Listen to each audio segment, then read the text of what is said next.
السلام عليكم ورحمة الله وبركاته. ازيكم عاملين ايه؟ يا رب تكونوا بخير. كل سنة وانتم طيبين، ويا رب يا رب دايما مع بعض. هنسمي الله وهنقول ان احنا برضو راجعين النهاردة في فيديو جديد. فيديو سهل جدا وبسيط جدا، ويعني خليكي تعملي الغدا كده في ايه، في ساعة زمن، ومش هتقفي برضو في المطبخ كتير. هنعمل شوية كفتة حاتي كده، هنعملهم في فرن البوتاجاز، وجنبهم بقى مكرونه، جنبهم بقى سلطه طحينه وعيش وسلطه خضراء. حلو جدا. معانا لحمه مفرومه، يعني نص كيلو، 3/4 كيلو، كيلو زي ما انت عايزه. معانا بصلايه، بصوا مفرومه وعصرها جدا جدا، واخده الميه بتاعتها عشان هصبع بيها الكفته. تمام. كفته وبصل، انا بصراحه مش بحط فيها بقدونس. المره دي حاطه معاها بهاراتي، عباره عن حاطه الاول معلقه نشا عشان بتمسك الكفته وبتخليها حلوه قوي، ونص معلقه كربونات او بيكربونات الصودا، رشه جوز الطيب، فلفل اسود، ملح، بهارات لحمه او 7 بهارات. تمام. هنسمي الله كده، وطبعا هنخلط كله مع بعضه. بسم الله. ادي البصل، ونحط البهارات والنشا بتاعنا والبيكنج صودا اهو. وهنزود يا جماعه اضافه حلوه جدا، انا جربتها قبل كده وكانت حلوه قوي، اللي هو كيس بهارات الكفته. تمام اهو. هو عباره عن معلقتين بقسماط وشويه بهارات برضو، يعني هو ما فيهوش حاجه تضايق الكفته يعني. انت كده كده احيانا بتحطي معلقه بقسماط، فهو عباره عن بقسماط وشويه بهارات. معانا طبعا لما عصرنا البصل، عصير البصل اهو، ومعانا طماطميه مبشوره، هنحطهم كده مع بعض علشان هنصبع بيهم الكفته. تمام. وهنحط عليهم معلقه زيت. تمام. وهنحط عليهم رشه ملح وفلفل، بس كده.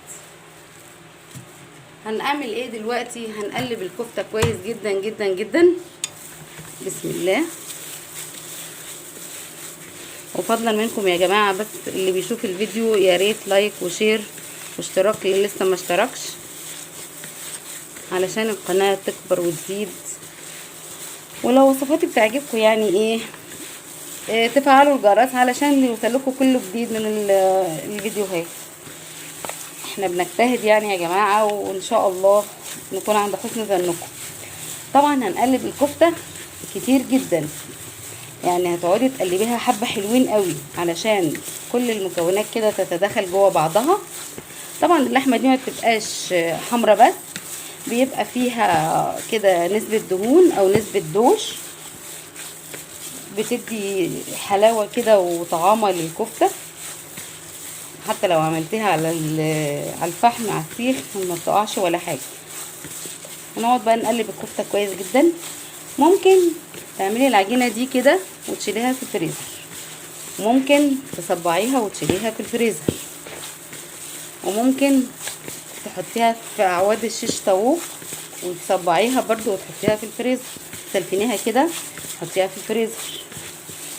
تمام. بس طبعا لازم ما تعمليها كده تحطيها في التلاجة شويه. انا الحقيقه ما عنديش وقت، انا هصبعها وهحطها في التلاجة شويه، يعني كده كده هحطها في التلاجة، بس مش وهي عجينه كده، وهي متصبعه عشان تبقى جاهزه عندي للشغل.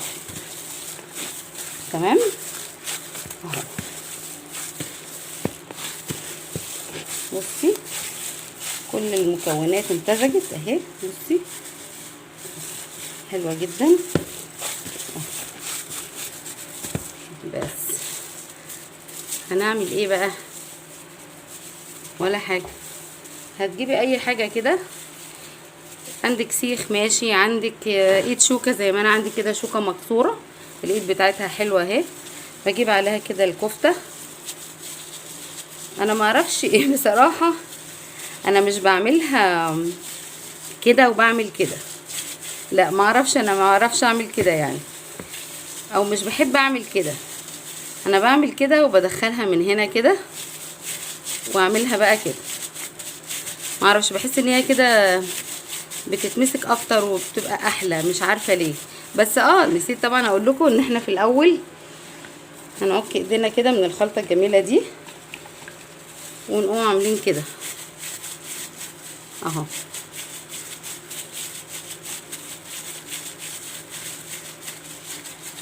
بصوا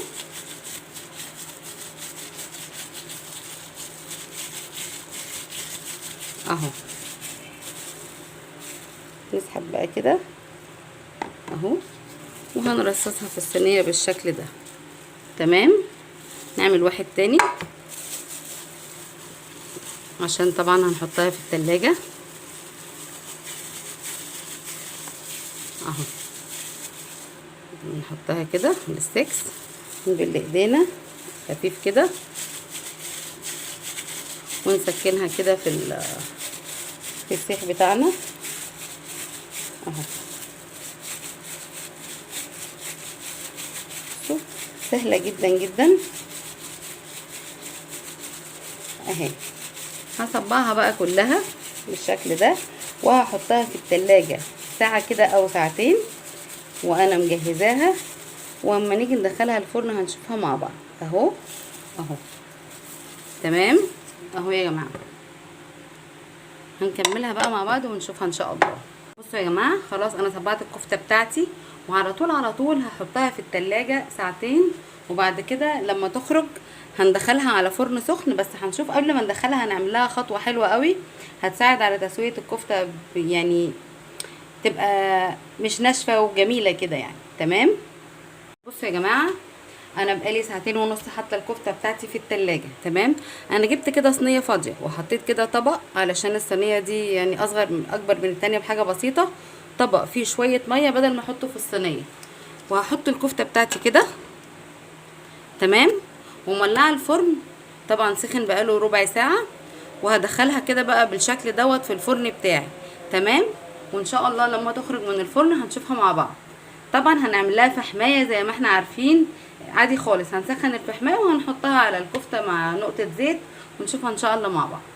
والكفته بتاعتنا طلعت خلاص من الفرن يا جماعه. بصوا شكلها تحفه وريحتها تجنن، وبصوا ولا كشت ولا الصباع جراله اي حاجه. بصوا ما شاء الله جميله جدا بجد، حلوه قوي قوي، ومقاديرها مظبوطه جدا على الشعر، ملحها مظبوط وكل حاجه فيها حلوه قوي. اتمنى من كل قلبي ان الوصفه تعجبكم، وان شاء الله نتقابل على خير في فيديو جديد. ومن فضلكم لايك وشير واشتراك للي لسه ما اشتركش، وان شاء الله نتقابل على خير. سلام عليكم، باي باي.